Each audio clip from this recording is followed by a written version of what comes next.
It sounds like what you're talking about is this kind of collective despondency. And we speak every week, and I think you've been certainly building up to that.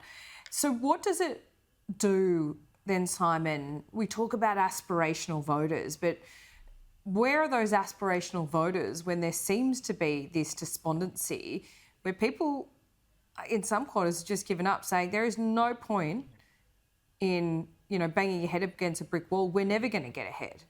What does that do to the politics?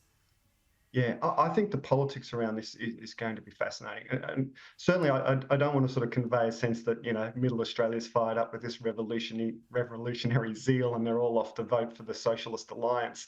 That's not that's not where it's heading.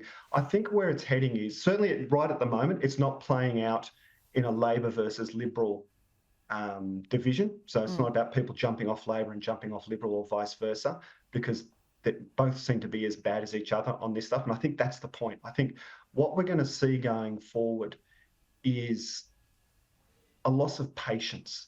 I think we're going to see voters that won't, particularly these aspirational voters, but not only, that won't tolerate timidity in governments and won't tolerate lack of urgency in governments. And I think where this is leading us is, the old adage in Australian politics that you elect someone, you get them for 2 terms.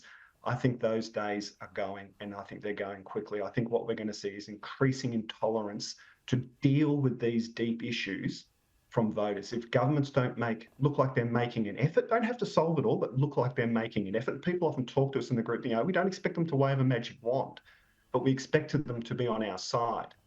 And if that's not happening in first-term governments, I don't think, we're going to see that old sort of tolerance and permission from Australians to go and have another go and give you a second term. I think we are heading into not only party political volatility with the splintering of the vote, but I think we are heading into a period of governmental volatility in the terms of one-term governments if they don't act with urgency on this sort of stuff. Well, they don't seem to have urgency. I mean, how many reviews and reports can you do? And that adage has been true for many decades, that's what governments do. And I think people are starting to realise when they don't know what to do, they, ask for an inquiry. Now, not all of it is like that. Sometimes you do need to, look a little deeper into how things are working. But I just see there's pictures coming into us. They were just on our screen about Anthony Albanese and Alice Springs. He'll be talking about a number of issues, including Alice in just a moment.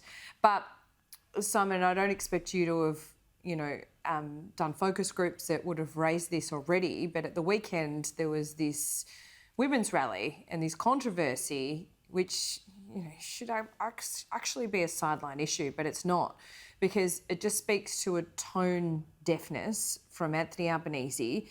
And after Scott Morrison, I think women expected more from him, and they don't feel like, and I'm not talking about women as one homogenous group here, but they don't feel like they got that at the weekend. How's that going to go down, do you think? I think, as you say, we haven't had time to put that into the field yet, but I think it speaks to a deeper problem for Anthony Albanese. Certainly what we've been seeing over the last little bit is this sense of lost opportunity, lost promise around Anthony Albanese. And there's sort of a bit of a psychology at play here, which is Labor came in and Anthony Albanese came in with a fair bit of hope behind. There was a large proportion of the electorate that were just happy to see Scott Morrison and that Liberal government go, and there was a sense of expectation around Anthony Albanese. And that expectation has been deflated. But I think what makes it worse is the lack of action on key issues like the gender violence issue, from a Prime Minister that built a persona around, I'm the boy from social housing, public housing, raised by a single mother. He should have been part of the in-group of these women particularly, but it's on economic issues as well. It's broader than that. Here's a bloke who should have understood what it was like to do it hard and should have been working his butt off for Australians that are doing it hard. And they're not seeing that. So you get this sense of betrayal. And, going back to my old psychology days, human beings punish people who betray the in-group harsher than they punish people who were outside the Yeah. in-group and of whom they had no expectations in the first place. Mm. So I think it's a really dangerous period for Anthony Albanese, and just little things like that event on the weekend just add to this sense of this bloke was supposed to be on our side and we don't feel like we're getting what we wanted or what we expected. Simon, we'll speak about something uplifting one of these days. Just maybe. Thanks so much for your insights as always. See you soon. Thanks, Laura.